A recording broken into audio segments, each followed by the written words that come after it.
October 26, 2024, 8 a.m. Early in the morning, USA, Miami. Norwegian Joy. Ginawa ko tong video na to bago ako pumasok sa aking trabaho. Kasi naalala ko may mahalagang araw na ito at request din ng nanay ko na numero no kaliente sa buhay namin magkakapatid. Lalo na din sa numero no kaliente gwapo na tatay ko. At maligayang bati sa inyong kaarawan. 69, I know that's a number a man need a pleasure. That's a joke. But you already 70 years old. I'm happy kasi narating mo yung edad na yan. At naging success kayo ni nanay sa buhay. Para sa akin, wala nang dapat kayong patunayan sa buhay.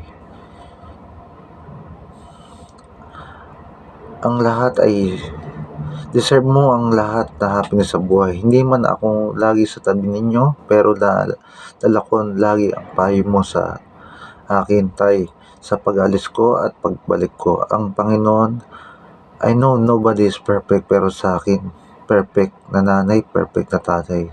Si nanay, pinalaki nyo kami ng maayos, matapang, ipagmahal sa pamilya at may takot sa Panginoon. I wish ko sa birthday mo, malakas, maligaya, masaya at tigilan ang pag-aalala sa problema.